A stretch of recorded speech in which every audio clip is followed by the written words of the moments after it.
बिस्मिल्लाहिर्रहमानिर्रहीम व्यूअर्स अस्सलाम वालेकुम। मैं रजा बुखारी हूं और आप देख रहे हैं बुखारी स्पीक्स यूट्यूब चैनल। इस चैनल पे हम आपके लिए मुख्तलिफ सर्विस ओरिएंटेड वीडियोस बनाते हैं। तो आज की मेरी वीडियो है जी एएसएफ के मुतल्लिक एयरपोर्ट सिक्योरिटी फोर्स। इसमें दो चीजें आज की वीडियो में आपको बताऊंगा कि आप कारपोरल किस तरह से बन सकते हो, यानी जो कांस्टेबल के बराबर रैंक होता है, और असिस्टेंट सब इंस्पेक्टर किस तरह से बन सकते हो एएसआई एएसएफ में, यानी एयरपोर्ट सिक्योरिटी फोर्स में आप किस तरह से ज्वाइन कर सकते हो। सबसे पहले क्राइटेरिया सुन लीजिए। कारपोरल के लिए जी आपकी जो तालीम है वो मैट्रिक होगी और उसके इक्वलेंट होंगी सब्जेक्ट्स जोन से मर्जी हो, साइंस हो, आर्ट्स हो, ह्यूमैनिटी, कोई डिप्लोमा किया हो, मैट्रिक के इक्वलेंट और एचईसी से अप्रूव्ड हो वो अदारा जहां से आपने ये तालीम हासिल की है। आपकी जो उम्र है 18 से 30 साल के दरमियान में होगी और 18 से 30 साल में आपकी जो एज रिलैक्सेशन है वो शामिल है। गौर से सुन लीजिएगा। 5 फीट 6 इंच आपका कद होगा और नजर 6x6 आपकी होगी, और जो चेस्ट है आपकी 32 साढ़े 33 इंच हो सकती है और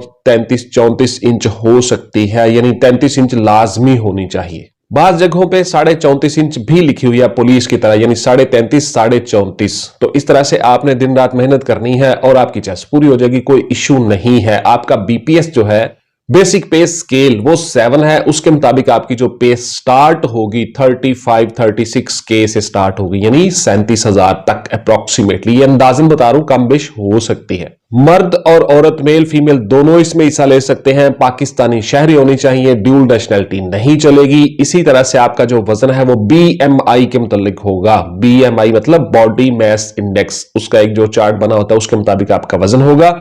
1.6 किलोमीटर या 1 माइल आपने दौड़ लगानी होगी 8 मिनट में, और गर्ल्स यही दौड़ लगाएंगी 10 मिनट में। गौर से सुन लीजिएगा। आपकी मैंने हर चीज बता दी, क्राइटेरिया बता दिया। कारपोरल के लिए एक्स आर्मी मैन जो हैं, आर्मड फोर्सेस के जो मुसल्लह जवानों के हमारे जो साबका फौजी रिटायर्ड हैं, वो सारे के सारे 40 ईयर्स तक अप्लाई कर सकते हैं। इसी तरह से आप सुन लीजिए, आपका जो असिस्टेंट सब इंस्पेक्टर या सार्जेंट जिसको आप कहते हो, कारपोरल के बाद आपका जो वो रैंक है उसके लिए आप किस तरह से भर्ती हो सकते हो डायरेक्ट। तो उसके लिए आपकी तालीम इंटरमीडिएट है जी, इंटरमीडिएट लेवल तक आपने तालीम हासिल की हो। उसमें एफए है, एफएससी है, आईसीएस है और डीएई, तमाम डिप्लोमाज और एचईसी से अप्रूव्ड होना चाहिए वो इदारा जहां से आपने तालीम हासिल की है। इसके बाद जी आपकी जो उम्र है वो 18 से 30 साल होगी और इसमें एज रिलैक्सेशन शामिल है। 50% नंबर आपके होने चाहिए जी मिनिमम। इससे ज्यादा हो तो बड़ी अच्छी बात है, ज्यादा नंबर वालों को तरजीह दी जाएगी। 5 फीट 6 इंच आपका कद होगा। आपकी चेस्ट 33.5 साढ़े 34 इंच होगी। आपकी नजर 6x6 होगी। गर्ल्स इससे मुस्तस्ना है। मेल फीमेल दोनों इसमें हिस्सा ले सकते हैं। पाकिस्तानी शहरी होने चाहिए, ड्यूल नेशनैलिटी नहीं चलेगी। वजन आपका बीएमआई के मुतालिक होगा। आपका जो बेसिक पे स्केल है वो 11 है जी। 11 बेसिक पे स्केल में आपकी जो तनख्वाह है अप्रोक्सीमेटली 40-42 के से शुरू होगी। इसमें भी जो साबका फौजी हैं वो हिस्सा ले सकते हैं, अप्लाई कर सकते हैं। 40 ईयर्स तक उनकी एज होनी चाहिए और रिटायर हुए हुए 2 साल हो चुके हों, और आपकी जो सर्विस है वो आपकी उम्र से मिनहा करती जाए तो आपकी एज इसी तरह से बढ़नी चाहिए जिस तरह से जनरल कैंडिडेट्स की बनती है, यानी 18 से लेकर 30 साल तक। इसके दरमियान एज रिलैक्सेशन सारी चीज शामिल है। अब जी आप जरा मराहिल सुन लीजिए। उन मराहिल में सबसे पहले आपके डॉक्यूमेंटेशन हो गई, आपके डॉक्यूमेंट्स की स्क्रूटनी हो जाएगी। स्क्रूटनाइज होके आपको एसएमएस आ जाएंगे। एसएमएस आने के बाद आपको इम्तिहानी सेंटर का पता चल जाएगा। जैसा कि मैं आपको बताता होता हूं, इस वीडियो में भी आपने एएसएफ में भी जाने के लिए 3 सेट अपने अटेस्टेड फोटोकॉपीज करवा के अपने पास रखने हैं, और इसी तरह से आपकी जो 16 अदद पासपोर्ट साइज तस्वीर है वो भी आपके साथ होनी चाहिए। जहां भी जैसे भी जो भी टेस्ट देने जाओगे, चाहे आपका रिटर्न है, चाहे आपका इंटरव्यू है, चाहे आपकी दौड़ रनिंग है, वटएवर, जिस भी मरहले के लिए जा रहे हो आपके पास ये चीजें होनी चाहिए। उसके बाद जी आपका सबसे पहला जो मरहला होगा उसमें फिजिकल आपका होगा। फिजिकल 2 मराहिल पर मुश्तमिल होगा। फर्स्ट ऑफ ऑल आपका कद और चेस्ट छाती मैयर होगी। उसके बाद फिर आपकी नजर चेक कर ली जाएगी और आपकी पाइल्स वगैरह चेक कर ली जाएंगी, यानी इसी में इब्तदाई मेडिकल भी आपका शामिल हो जाएगा। जो इस मरहले में बच्चे पास हो गए हैं उन सब बच्चों को आइंदा दौड़ के लिए बुलवा लिया जाएगा। दौड़ आपकी सेम डे भी हो सकती है, नेक्स्ट डे भी हो सकती है, 2-3 दिन बाद भी हो सकती है, वो आपको ऑन स्पॉट बता दिया जाता है। आपकी दौड़ हो गई, दौड़ में आपने दौड़ कामयाबी से लगा ली। उसके बाद आपको शॉर्ट लिस्ट कर लिया गया और अब आपका होगा तहरीरी इम्तहान या रिटन एग्जाम। रिटन एग्जाम में आपका पेपर होगा, मल्टीपल चॉइस क्वेश्चंस हो सकते हैं, डिस्क्रिप्टिव हो सकते हैं, दोनों हो सकते हैं, यानी 100 मार्क्स का आपका एक पेपर होगा जिसमें कुछ क्वेश्चंस मल्टीपल चॉइस क्वेश्चंस के होंगे, एमसीक्यूज के, जिसको आपने सिर्फ टिक करना होगा और कुछ आपने डिस्क्रिप्टिव लिखना होगा। एक एप्लीकेशन हो सकती है, एक सब्जेक्ट हो सकता है, मजमून हो सकता है उर्दू और इंग्लिश का, कंप्रीहेंशन हो सकती है, ट्रांसलेशन हो सकती है। इसलिए बता रहा हूं कि आपने इन चीज़ों को टच करना है और ये सारी की सारी चीज़ें हमने अपने नोट्सों में बताई हुई हैं, वो नोट्स आप ले सकते हो, उनसे फ़ायदा उठा सकते हो। जनरल नॉलेज की बहुत सी चीज़ें हैं जी, दुनिया में क्या हो रहा है, पाकिस्तान में क्या हो रहा है, दुनिया की पर्सनैलिटीज़, पाकिस्तान की पर्सनैलिटीज़ और human geography as well as physical geography, ये सारी की सारी चीज़ें हम अपने नोट्स में बताई हुई हैं। इस्लामिक स्टडीज़ है, पाक स्टडीज़ है, हिस्ट्री है, ईच एंड एवरीथिंग वो लेके उनसे आप फ़ायदा उठा सकते हो। रिटन एग्जाम में आप पास हो गए, अब आपको मजीद शॉर्टलिस्ट कर दिया जाएगा और उन बच्चों को बुलवा लिया जाएगा जो मेरिट पे आ रहे हैं। मेरिट का क्राइटेरिया मैंने आपको बता चुका हूं, आपकी वैकेंसीज और कैंडिडेट्स की तादाद के मुताबिक डिपेंड करता है। फर्ज किया 100 वैकेंसीज हैं तो 500 बंदों को बुलवा लिया जाएगा, यानी एक सीट के अगेंस्ट 5, ये मैक्सिमम तादाद होती है और कम अज कम 2 और या 3 लोगों को बुलवाया जाता है। इसी लिहाज से आपका मेरिट बनता है, इसलिए ज्यादा से ज्यादा मार्क्स लेने जरूरी है। इसलिए मैं कहता हूं दिन रात मेहनत करो और चिल्ला काटो। आप लोग फिर बाद में कहते हो सर मुझे इंटरव्यू के लिए नहीं बुलाया गया, मेरे 50 प्लस मार्क्स थे, मेरे फला थे, हो सकता है मेरिट ही 70 पे जाके बना हो सकता है बच्चों ने बहुत ज्यादा नंबर लिए हो, तो इसलिए आपको बहुत ज्यादा मेहनत करना होगी।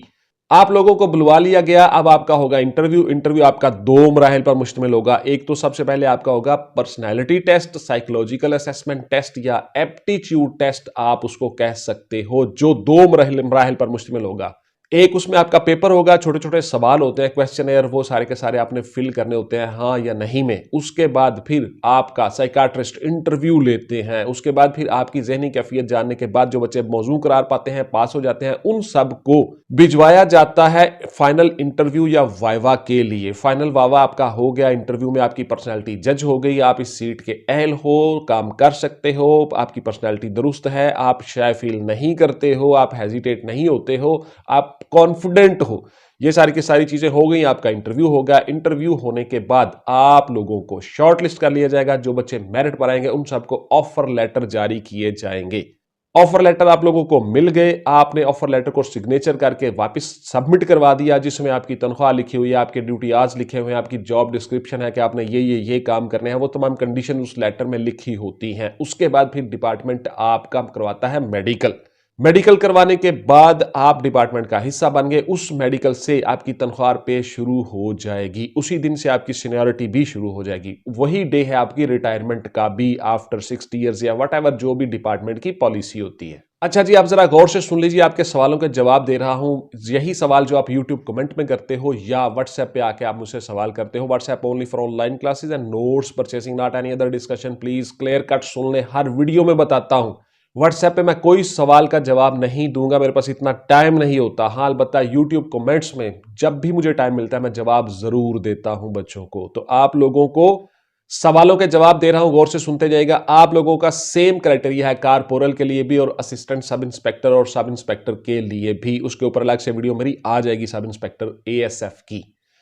उसके बाद जी सेम क्राइटेरिया होने के बाद एज, आपकी उम्र, आपका कद, chest, each and everything same है ऑलमोस्ट।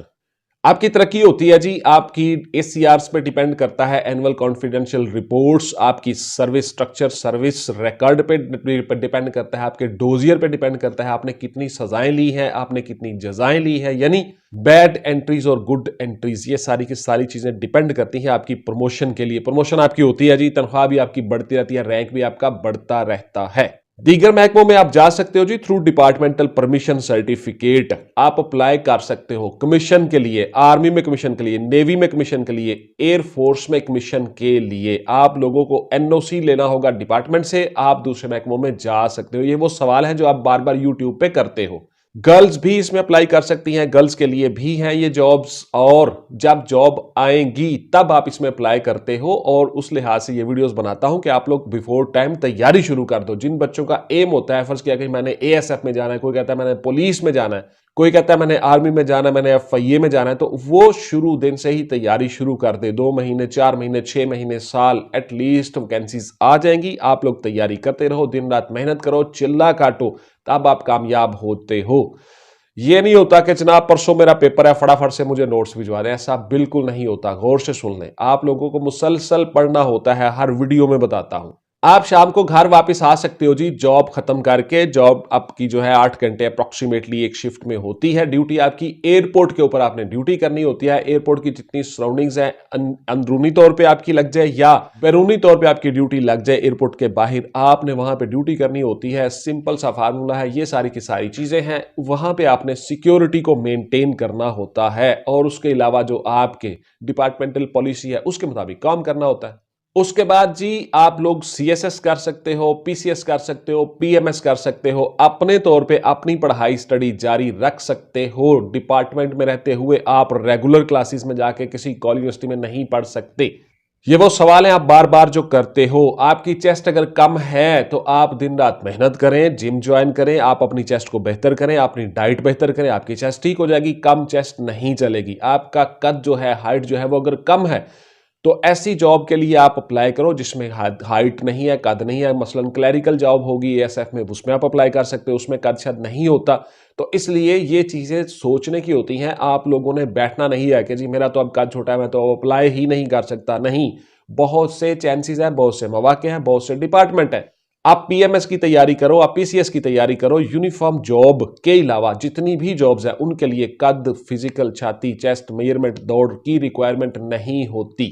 अब सुन लीजिए जी गौर से कि आप लोगों ने रिटर्न के लिए जितने आपको टॉपिक दिए जाते हैं, जो आपने चीजें तैयार करनी है वो सारी की सारी करनी होती है। उसमें किसी एक चीज को नहीं छोड़ना होता और उसके साथ साथ फिजिकल की तैयारी करनी है। आपका फिजिकल क्लियर होगा तभी रिटर्न आपको फायदा देगा। तो इसलिए आपने ये सारी चीजें साथ साथ करनी होती हैं। इंशाल्लाह मिलेंगे अगली वीडियो में जी। टिल देन टेक केयर, अल्लाह हाफिज एंड गुड बाय। पाकिस्तान जिंदाबाद।